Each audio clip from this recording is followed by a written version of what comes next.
Violation of the Georgia Controlled Substances Act, 61, possession of a firearm during the commission of a felony, and 63, possession of a firearm by a convicted felon previously convicted of a felony involving the use or possession of a firearm. Mr. Stillwell has been indicted for counts 1, conspiracy to violate the Racketeer Influenced and Corrupt Organizations Act, 2 and 49 are counts of murder, 50, participation in criminal street gang activity pursuant to subsection 1 of that statute, 51, participation in criminal street gang activity pursuant to subsection B of that statute, 2 counts of possession of a firearm by a convicted felon previously convicted of a felony involving the use or possession of a firearm in counts. Those are counts 52 and 64.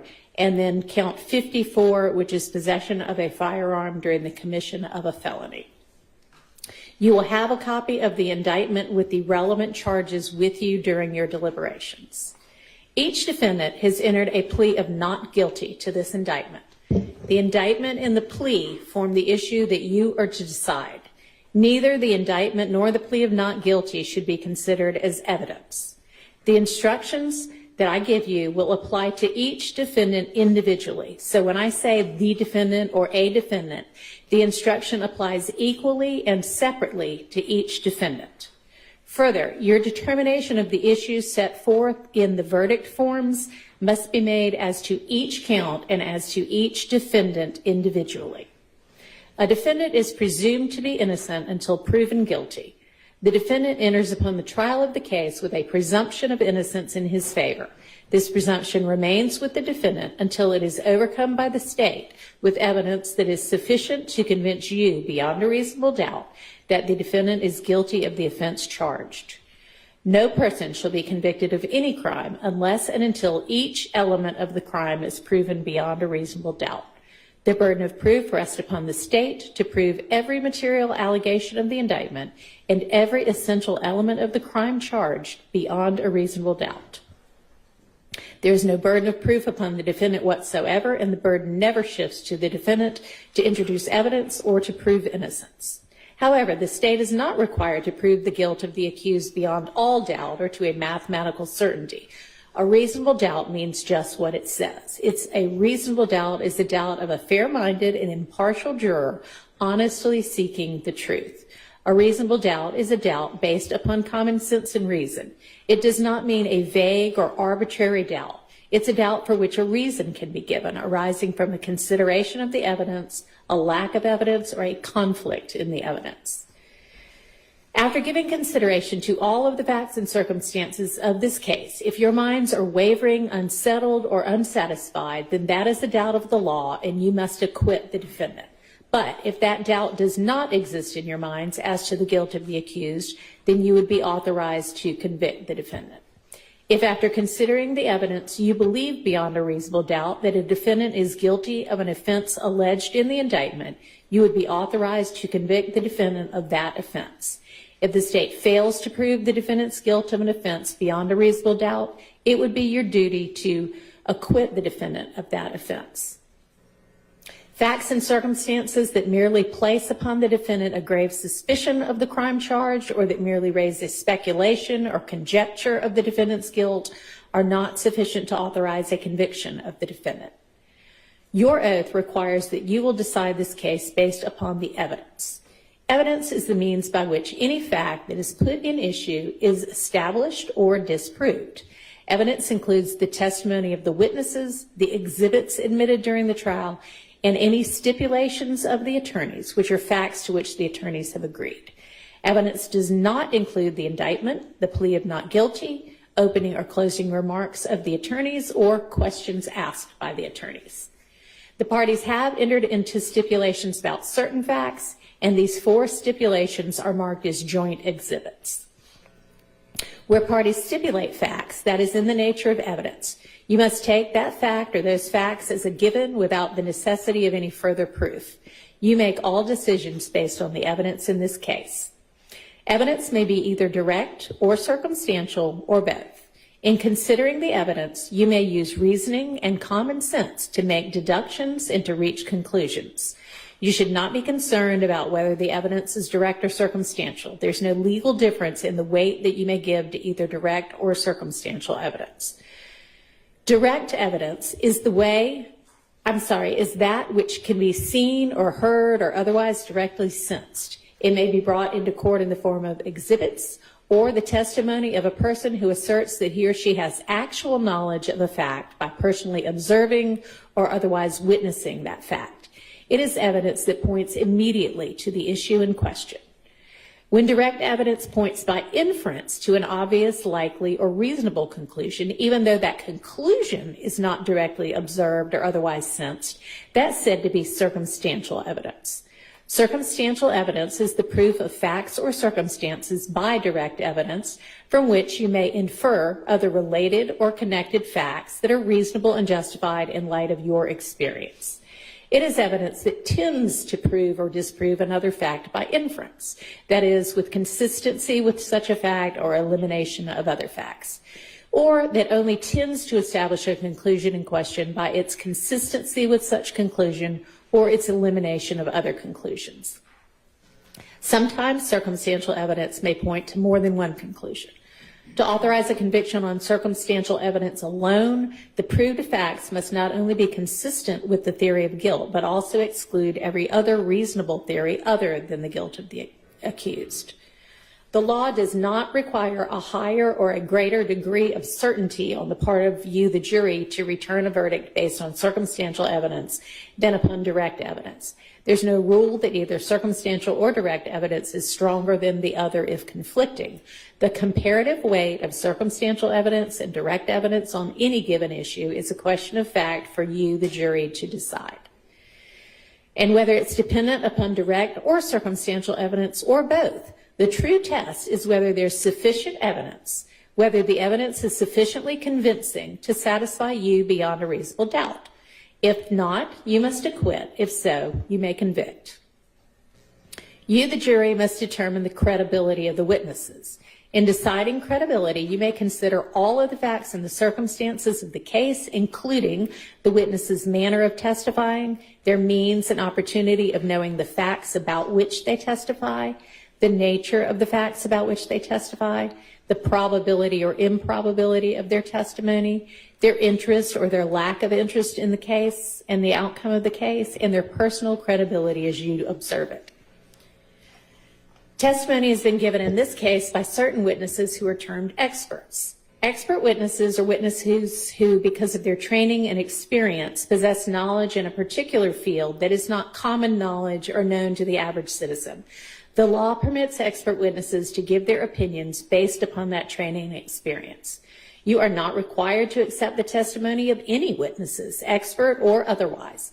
Testimony of an expert, like that of all witnesses, is to be given only such weight and credit as you think it's properly entitled to receive. In determining the credibility of a witness, you may consider, where applicable, evidence offered to attack or challenge the witness's credibility, and this may include evidence of a character for untruthfulness, bias toward a party, or felony criminal convictions.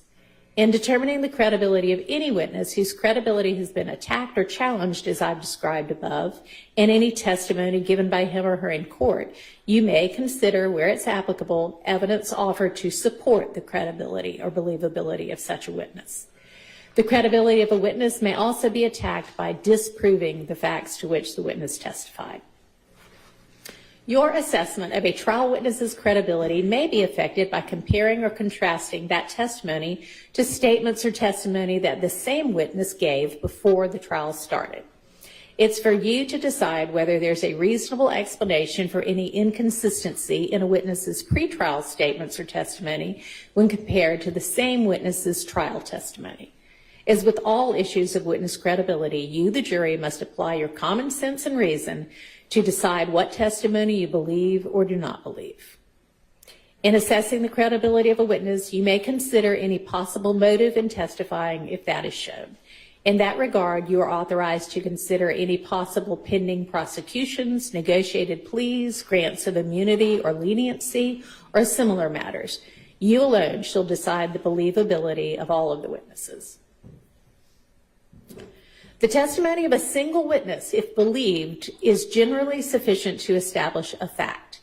Generally, there is no legal requirement of corroboration of a witness, provided you find the evidence to be sufficient. An exception to this rule is made where the witness is an accomplice. The testimony of an accomplice on its own is not sufficient to warrant a conviction. An accomplice's testimony must be supported by other evidence of some type, and that evidence must be such as would lead to the inference of the guilt of the accused, independent of the testimony of the accomplice. It's not required that supporting evidence be sufficient to warrant a conviction, or that the testimony of the accomplice be supported in every material particular. The supporting evidence must be more than that a crime was actually committed by someone.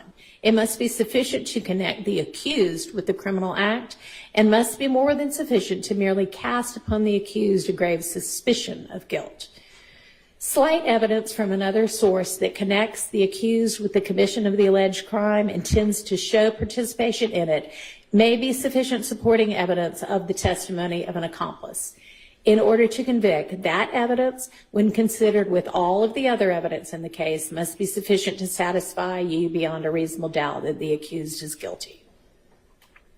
The testimony of one accomplice may be supported by the testimony of another accomplice. Whether or not the testimony of one accomplice does in fact support the testimony of another accomplice is a matter for you to decide. The sufficiency of supporting evidence of an accomplice is a matter solely for you to determine. Whether or not any witness in this case was an accomplice is also a question for you to determine from the evidence in this case.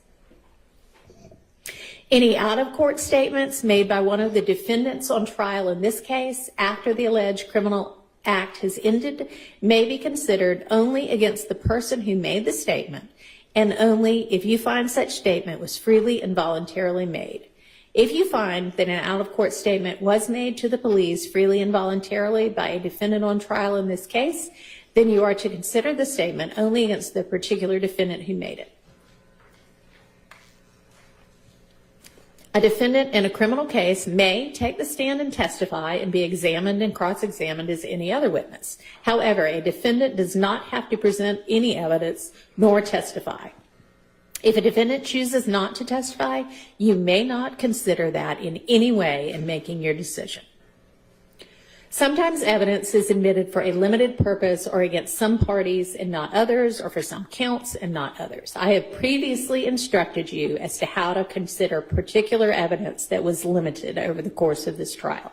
Such evidence may be considered by you only for the sole issue or purpose, or against only the party, or only for the counts for which that evidence was limited, and not for any other purpose or against any other defendant or for any other counts.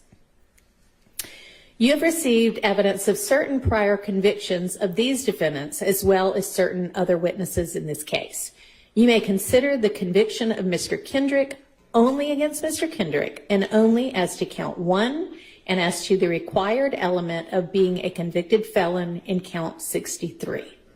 You may consider the convictions of Mr. Stillwell only against Mr. Stillwell and only as to count 1 and as to the required element of being a convicted felon in counts 52 and 64. You may consider the convictions of any witnesses only insofar as they may relate to attacking the credibility of that witness and not for any other purpose.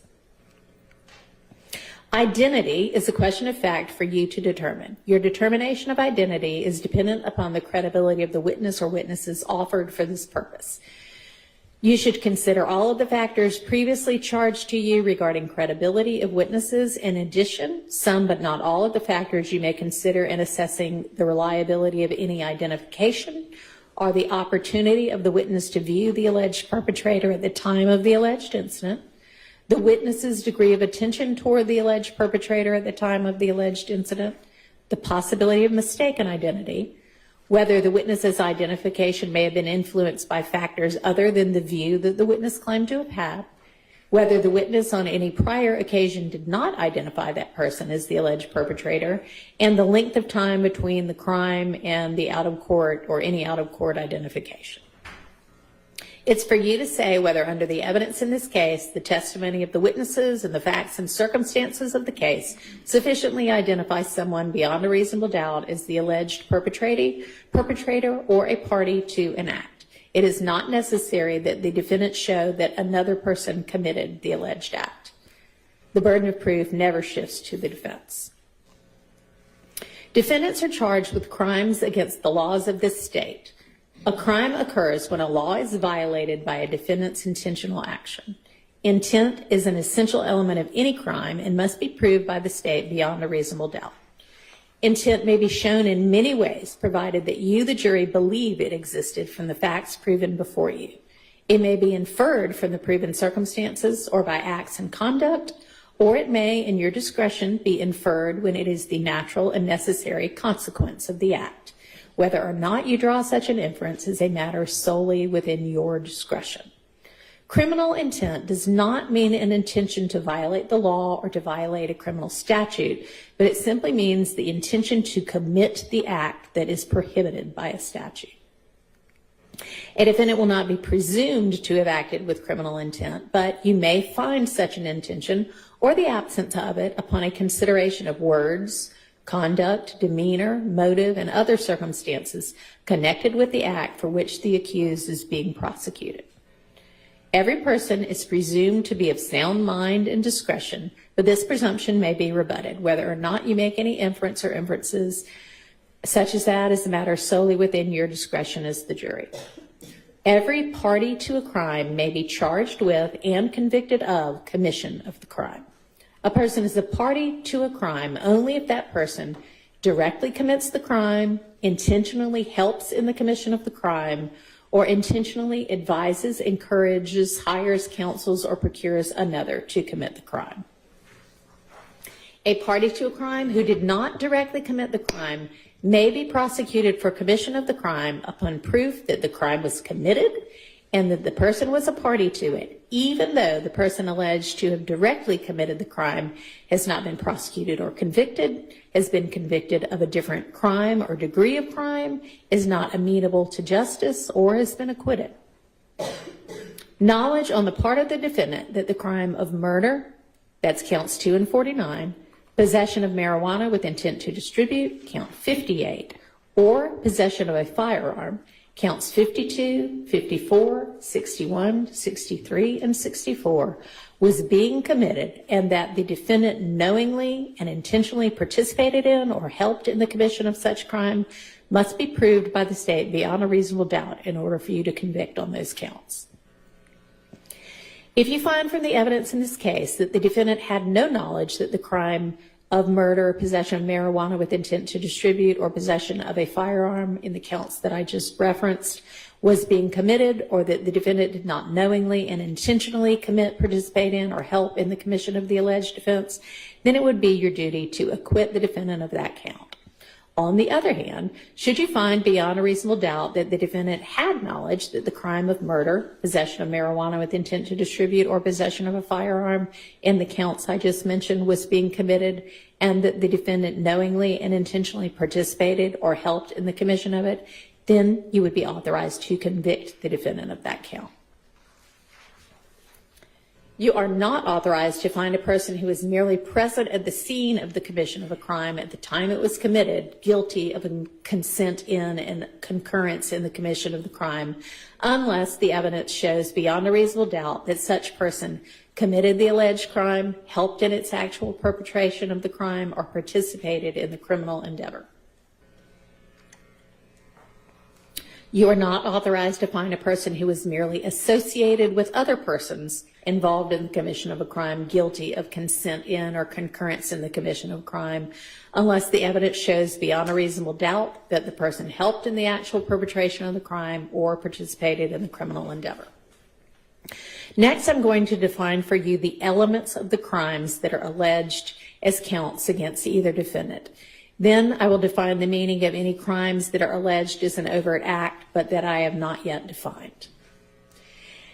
When a count of an indictment charges that a defendant committed a crime in more than one way, the state does not need to prove that the defendant committed the crime in every one of the ways alleged. The state may prove that the defendant committed the crime in any one of the ways charged. If the evidence shows that the crime was committed by the defendant in any one of the ways charged, you would be authorized to convict him of that count. And RICO is one of the counts that is charged as having been committed in more than one way. In order to convict, the state must prove that the crime was committed by the defendant in at least one of the ways charged. For conspiracy to violate subsection A of the Racketeer, Influence, and Corrupt Organizations Act, which I'm going to refer to from now on as the RICO Act, the state must prove that the defendant knowingly and willfully conspired with one or more others, co-conspirators, to acquire or keep money or other personal property through a pattern of racketeering activity, and that any of the co-conspirators committed an overt act after May 10th of 2017 to further a criminal objective of the conspiracy.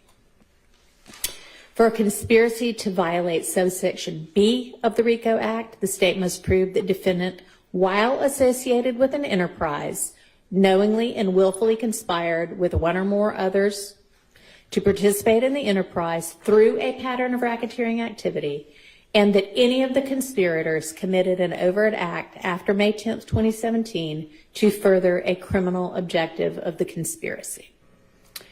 Conspiracy means an agreement between at least two people to commit an unlawful act. The agreement may be express, that is, stated or written, or it may be tacit, that is, a mutual but unspoken understanding to accomplish or to pursue a common criminal objective. The existence of a conspiracy may be inferred from the nature of any acts done, the relationships, interests, or conduct of the alleged conspirators before and after any alleged offense, and other circumstances which may disclose a common criminal design. However, mere association with an enterprise is insufficient by itself to establish a conspiracy to violate the RICO Act. The state does not need to prove that each conspirator agreed with every other conspirator, knew all of his fellow conspirators, was aware of all of the details of the conspiracy, or contemplated participating in the same interrelated crimes as every other conspirator. Whether a conspiracy existed is a matter for you to determine. Overt act means an outward act made in furtherance of a conspiracy. The overt act may, but does not have to be, a crime in and of itself. Some of the overt acts alleged in this indictment, if proven, would be crimes. You can tell which those are when you have the indictment back with you, because they will list a cite to a criminal code section. Later in these instructions, I will define for you any alleged crimes that are alleged in the overt acts that I have not already defined when I'm defining the substantive counts.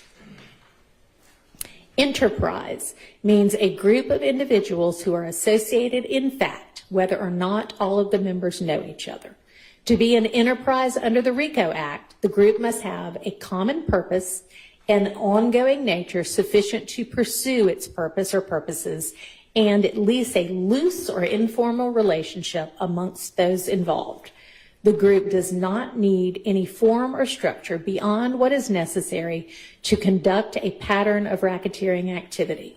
The group may be associated together for both legal and illegal purposes. In determining whether an enterprise existed, you may consider any evidence of a pattern of racketeering activity. When people conspire together in an unlawful enterprise, any act done by any of the conspirators to further the unlawful enterprise is considered to be an act of all of the conspirators. However, each conspirator is responsible for the acts of other conspirators only to the extent that those acts are naturally or necessarily done to further the unlawful enterprise.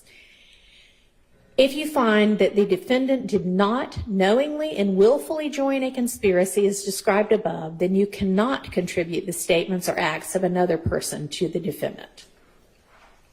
Racketeering activity means committing or attempting to commit any of these crimes: murder, attempted murder, aggravated assault, aggravated battery, theft by receiving stolen property, armed robbery, terroristic threats, use of an item with an altered identification mark, possession of a firearm during the commission of a felony, possession of a machine gun, possession of a firearm by a convicted felon, possession of a firearm by a first offender probationer, possession of a weapon by an inmate, possession of a cell phone by an inmate, possession of codeine with intent to distribute, possession of hydrocodone with intent to distribute, possession of marijuana with intent to distribute, possession of MDMA with intent to distribute, possession of methamphetamine with intent to distribute, possession of cocaine, or possession of oxycodone. I will define these crimes for you shortly. Racketeering activity also means any act or threat that involves murder, robbery, theft by receiving stolen property, or dealing in narcotic or dangerous drugs. A pattern of racketeering activity means engaging in at least 2 acts of racketeering activity within 4 years of each other in furtherance of one or more interrelated incidents, schemes, or transactions.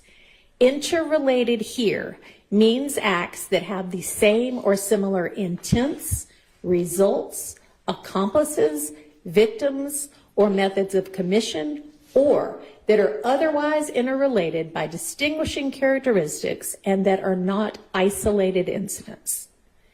The criminal objectives of the conspiracy alleged here are preserving, protecting, and enhancing the reputation, power, and territory of the enterprise through acts of racketeering activity, including murder, assault, and threats of violence, obtaining money, weapons, or other property through acts of racketeering activity, including robbery, theft, and the unlawful sale and distribution of drugs, and obstructing law enforcement investigations and court proceedings through witness intimidation and attacks upon law enforcement officers. A person commits the offense of violation of the Georgia Street Gang Terrorism Prevention Act, which I'm going to refer to from now on as the Gang Act, when that person, while associated with a criminal street gang, commits a crime that constitutes criminal gang activity. To prove a violation of subsection A of the Gang Act, as alleged in counts 50 and 57, the state must show the existence of a criminal street gang, that the defendant is associated with that criminal street gang, that the defendant committed or participated in criminal gang activity, and a nexus, that is a connection between the crime committed and the gang, i.e. that the crime was committed to further the interests of the gang. To prove a violation of subsection B of the Gang Act, as alleged in count 51, the state must show the existence of a criminal street gang, that the defendant is associated with that criminal street gang, that the defendant committed or participated in criminal gang activity in order to maintain or increase his status or position in the gang, and again, a nexus or a connection between the crime charge and the gang. That is, that the crime was committed to further the interests of the gang. Criminal street gang means any group of 3 or more persons associated together which engages in criminal gang activity. The existence of criminal street gang may be established by evidence of a common name or common identifying signs, symbols, tattoos, graffiti, or attire, or other distinguishing characteristics, including but not limited to common activities, customs, or behaviors. Criminal gang activity means the commission, attempted commission, conspiracy to commit any criminal offense that involves violence, possession of marijuana with intent to distribute, possession of a weapon, or use of a weapon. For purposes of count 50, 51, and 57, which are the gang counts, murder, possession of marijuana with intent to distribute, and possession of a firearm during the commission of a felony constitute criminal gang activity.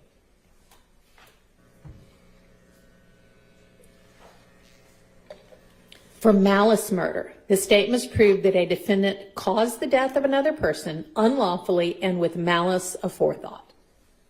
The killing must have been done with malice to be murder.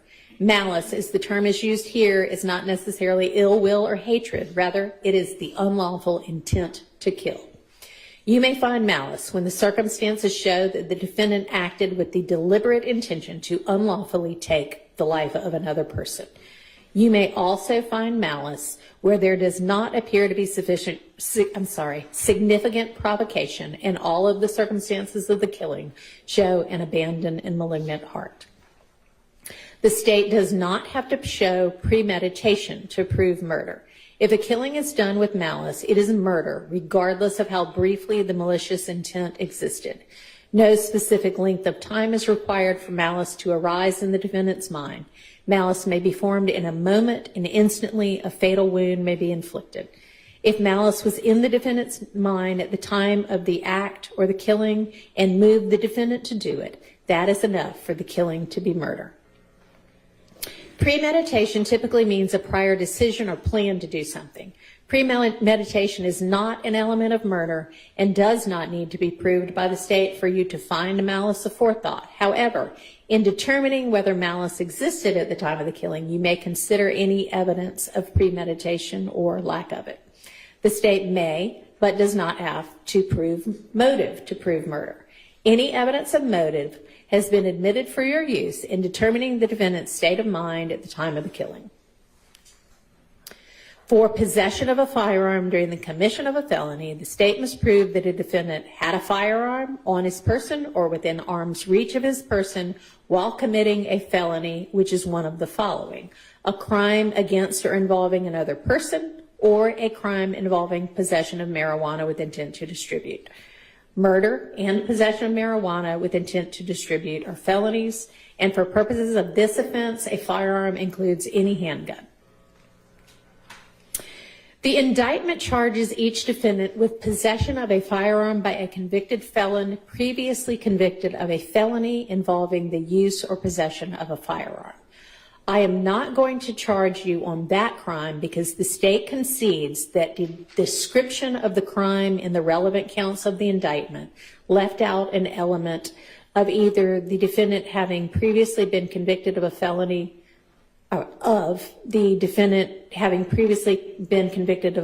involving the use or of possession of a firearm.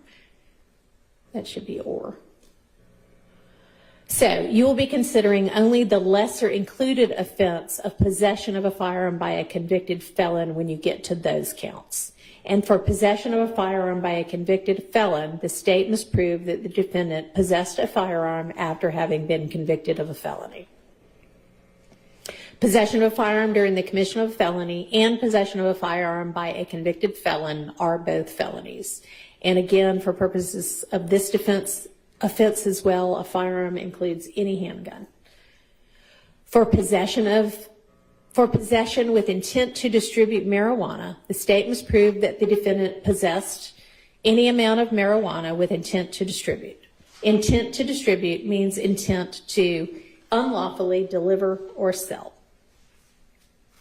Marijuana means all parts of the plant of the genus cannabis, whether growing or not, the seeds, the resin extracted from any part of the plant, and every compound, manufacture, salt, derivative, mixture, or preparation of such plant, its seeds, or its resin. Marijuana does not include the completely defoliated mature stalks of such plant, fiber produced from such stalks, oil or cake, or the completely sterilized samples of seeds of the plant which are incapable of germination. And it does not include hemp or hemp products, and it does not include samples of tetrahydrocannabinols, or THC. The state must prove that the defendant possessed the marijuana and or the firearm at issue in this case. Possession may be either actual or constructive. It also may be either sole or joint. Actual possession means that at the time of the alleged offense, the defendant knowingly had direct physical control over the marijuana or over the firearm, depending upon which count you're considering. Constructive possession means that at the time of the alleged offense, the defendant did not have direct physical control over the marijuana or the firearm, but did knowingly have both the ability and the intention to exercise control over the marijuana or the firearm. Sole possession means that only the defendant had possession of the marijuana or the firearm.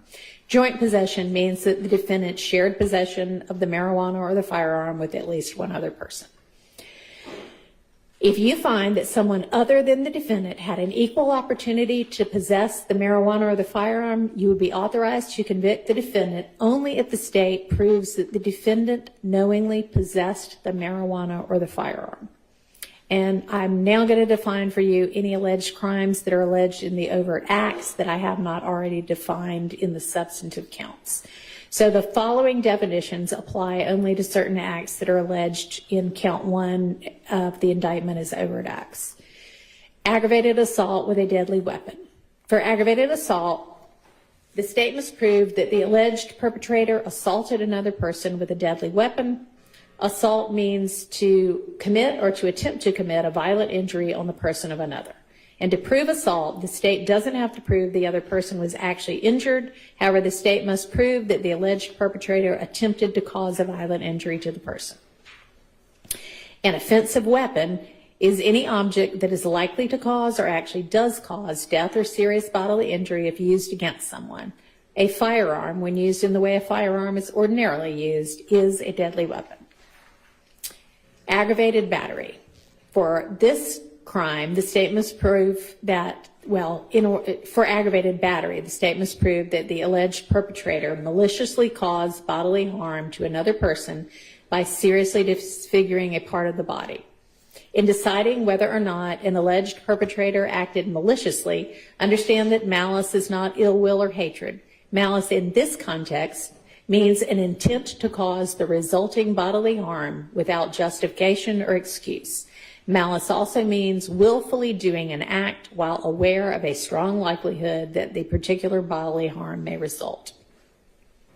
For armed robbery, the state must prove that the alleged perpetrator took another person's property from the immediate presence of the other person by using an offensive weapon and with the intent to commit theft. An offensive weapon is an object that's either likely to cause or actually does cause death or serious bodily injury if it's used against someone. Conspiracy to commit murder. A person commits conspiracy to commit murder when that person conspires with one or more others to commit the crime of murder. Murder has been previously defined. Criminal attempt. A person commits criminal attempt to commit a crime when, with the intent to commit that crime, the person performs any act that constitutes a substantial step towards the commission of the crime. Criminal gang activity has been previously defined. Criminal use, a person of an article with an altered identification mark. A person commits the offense of criminal use of an article with an altered identification mark when he possesses a firearm from which he knows that the manufacturer's serial number or any other distinguishing number or identification mark has been removed for the purpose of concealing or destroying the identity of that article. Possession of a firearm by a convicted felon has been previously defined, but in addition, with regard to that offense, possession of MDMA with intent to distribute, possession of cocaine, and robbery are felonies. Possession of a firearm by a first offender probationer. For possession of a firearm by a first offender probationer, I need to add that word, probationer. The state must prove that the alleged perpetrator possessed a firearm while on probation for a felony as a first offender. Robbery and criminal damage to property are felonies. Possession of a firearm during the commission of a felony has been previously defined, but in addition, for these overt acts, possession of codeine with intent to distribute and possession of cocaine are felonies. Possession of a machine gun. The state must prove that the alleged perpetrator possessed a machine gun during the commission of any of the following offenses: participation in criminal street gang activity, possession of marijuana with intent to distribute, possession of codeine with intent to distribute, and possession of cocaine. A machine gun means any weapon which shoots or is designed to shoot automatically more than 6 shots without manual reloading by a single function of the trigger. Possession of controlled substances. For possession of cocaine or oxycodone, the state must prove that the alleged perpetrator possessed any amount of cocaine or oxycodone, both of which are controlled substances. Possession with intent to distribute. For possession with intent to distribute codeine, hydrocodone, marijuana, MDMA, or methamphetamine, the state must prove that the alleged perpetrator possessed any amount of marijuana or any amount of codeine, hydrocodone, MDMA, or methamphetamine, which are controlled substances, with intent to distribute. And intent to distribute means intent to unlawfully deliver or sell. Sale of marijuana. For sale of marijuana, the state must prove that the alleged perpetrator sold any amount of marijuana, and sell here means to transfer marijuana in exchange for money or anything else of value. Possession of a weapon by an inmate.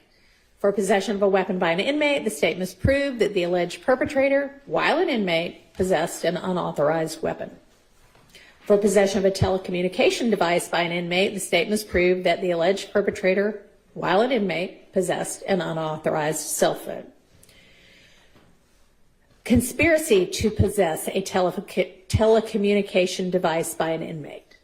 A person commits conspiracy to possess an unauthorized telecommunication device by an inmate when that person conspires with one or more others to commit the crime of possession of a telecommunication device by an inmate.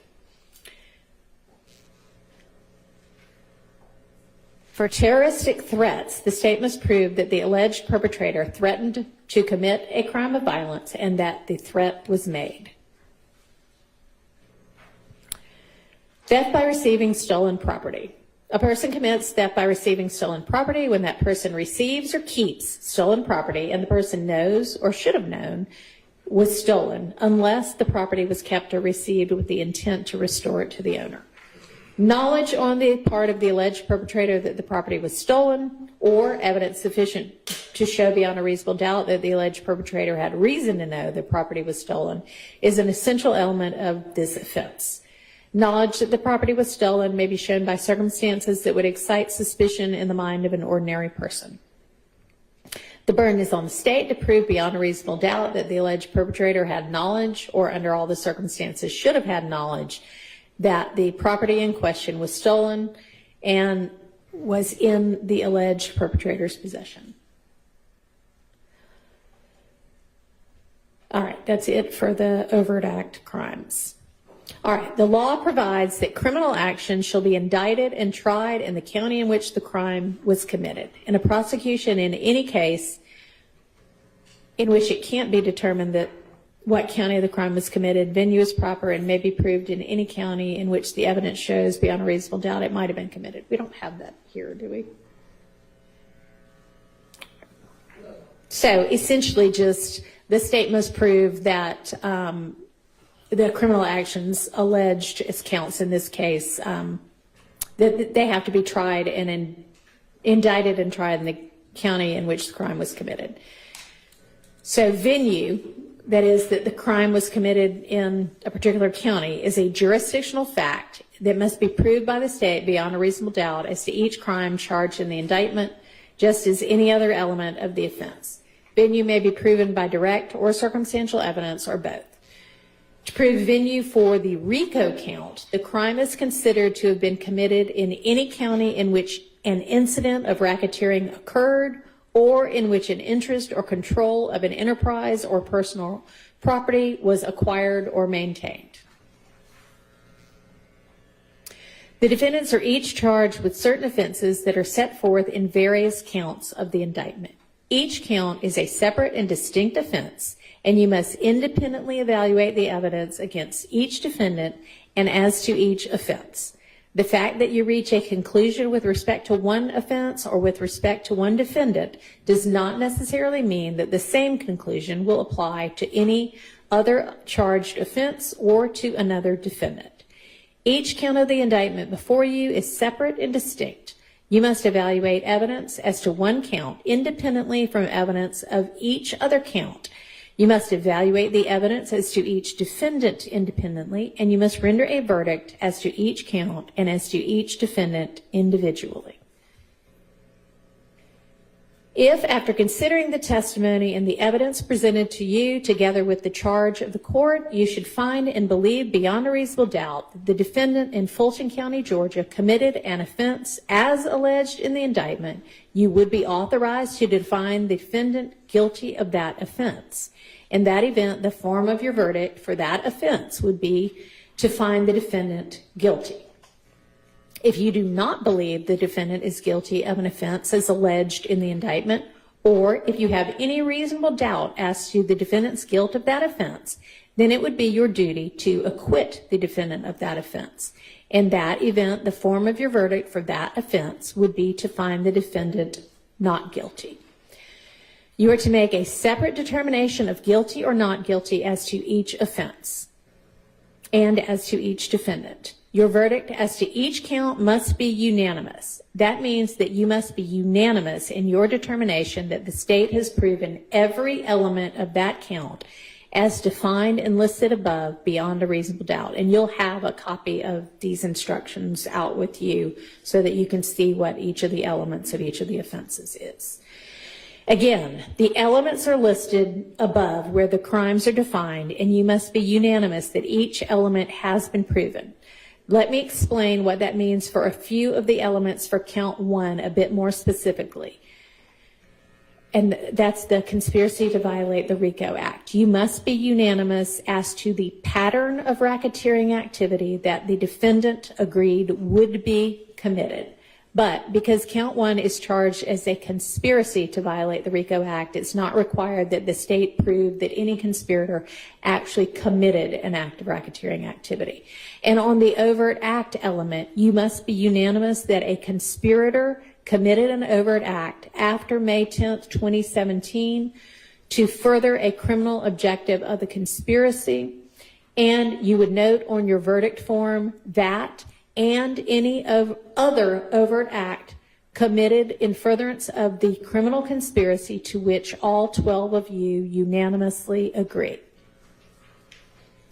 By no ruling or comment that the court has made during the progress of this trial has the court intended to express any opinion upon the facts of this case, upon the credibility of witnesses, upon the evidence, or upon the guilt or innocence of either defendant. Your verdict should be a true verdict based upon your opinion of the evidence according to the laws given you in this charge. You are not to show favor or sympathy to one party or the other.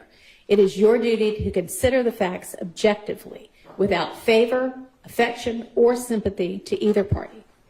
In deciding this case, you should not be influenced by sympathy or prejudice because of race, creed, color, religion, national origin, sexual preference, local or remote residence, or economic status for or against any party.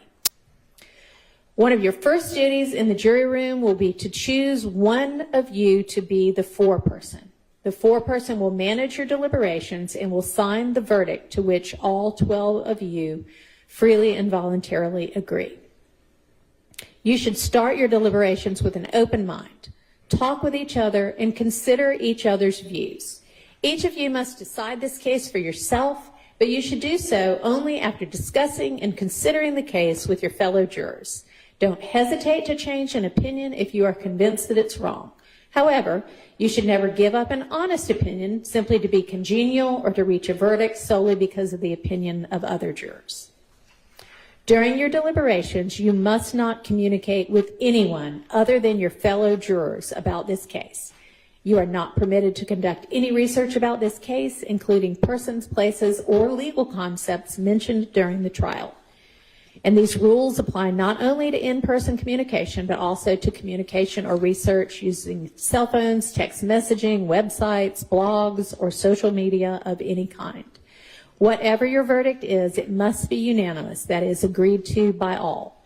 The verdict must be in writing and signed by one of your members as the foreperson, dated and returned to be published in open court.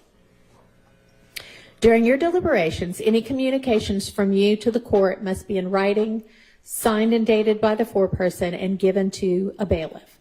And let me add that given that the evidence is closed, my ability to respond to questions may be limited.